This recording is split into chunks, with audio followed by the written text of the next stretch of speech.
Hi everyone and welcome back to the channel. In this video, I want to go over the 6 money habits that I learned in my 20s that's helping me grow my net worth. Number 1 is to stop buying things that don't bring back any returns. Now, things that don't bring back something in return does not necessarily mean that it needs to bring back just money. Of course, money is important, but it could be something that brings you back long-term joy or makes your life a lot easier. One example for me on this is that I travel a lot, meaning I take a lot of planes, and the noise that the planes make was just something that really annoyed me, and listening to music is one of my joys. So I ended up buying a Sony noise cancelling headphone, and it's been one of those things that I've purchased that has brought me back a lot of joy and value to me. Another example I have on only buying things that brings back value is my gym membership. I try to go to the gym at least 4 times a week, and I think by me going to the gym, even though it's expensive, it really allows me to de-stress and contributes to me having a healthy mind. The second money habit I learned in my 20s is to stop buying depreciating assets. So this would be something like a new car and designer clothing. I think these two things are a silent wealth killer that not many people speak about. Of course, if you have so much money that buying a new car won't really affect you, then by all means get whatever you want. But if you are in your 20s and 30s and you are just starting out with building your wealth,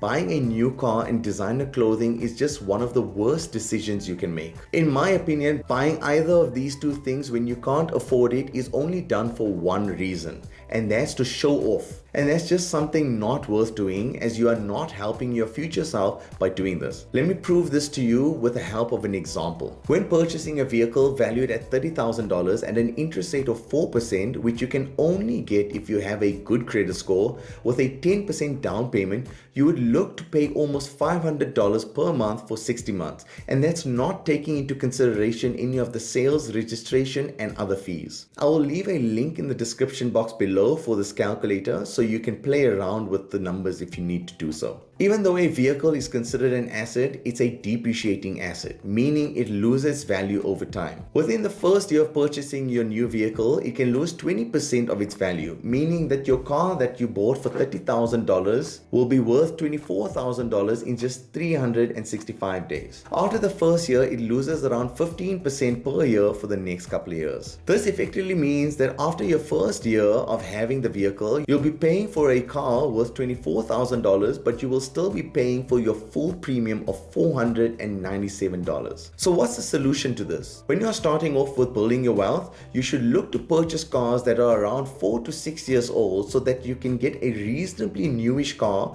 while it's still in a reasonable condition. This will save you tons of money in the long run. Next on this list is being aware of your own finances. Once you create a simple budget which tracks your income and expenses per month like this, then you'll be able to develop a plan on firstly identifying where your major expenses are, and then secondly trying to cut out on those expenses. I personally have been tracking my income and expenses to the penny for over 10 years now. Now, you don't have to do it so strictly. I do it because I thoroughly enjoy it. But do a budget so you roughly have an idea of your income and expenses. By doing a budget over the years, it's given me insight into what I have been overspending on and how much I've been saving every month. By creating a simple budget sheet, you will start getting into the mindset of wanting to increase the amount of money you save every month. If you are interested in having a budget template like this, then let me know in the comments, and if enough people are interested, I will attach a template for free. Number 4 is don't just save, but find a way to increase your income.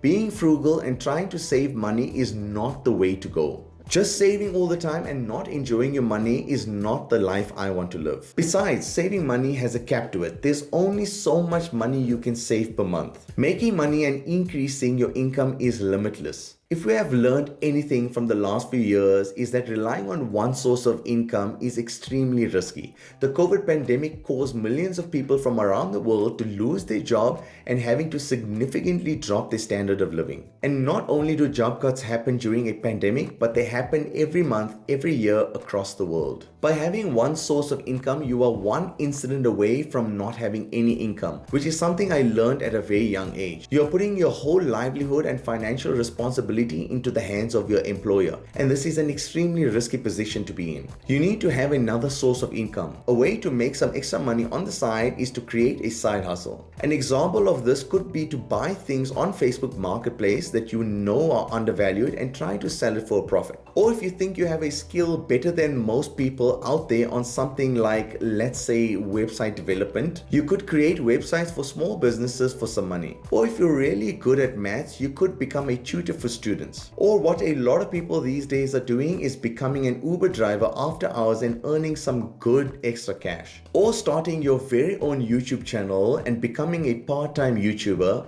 like me. On that note, I have not reached the requirements to earn any money off of YouTube. For that, you need at least 1,000 subscribers, so I would greatly appreciate it if you could subscribe to my channel. The fifth money habit I learned in my 20s is to avoid debt as far as possible.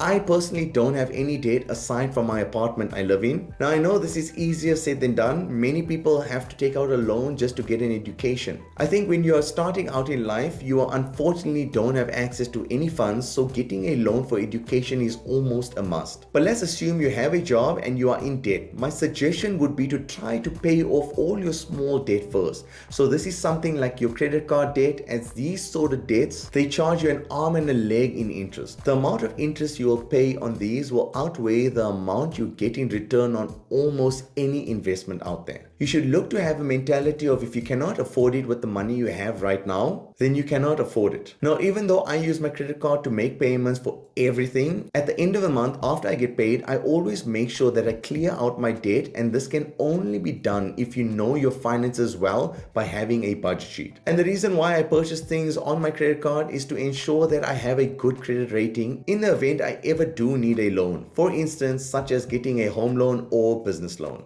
Number 6 is to always have an emergency fund.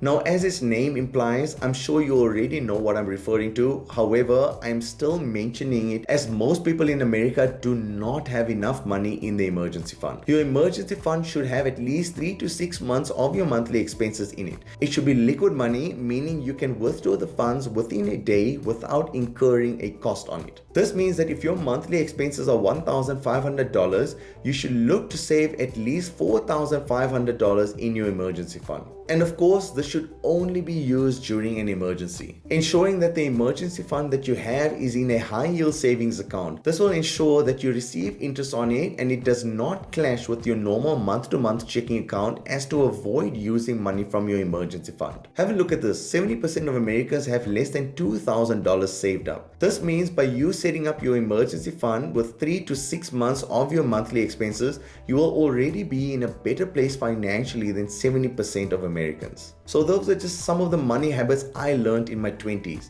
Please leave a comment below on some of the money habits you learned.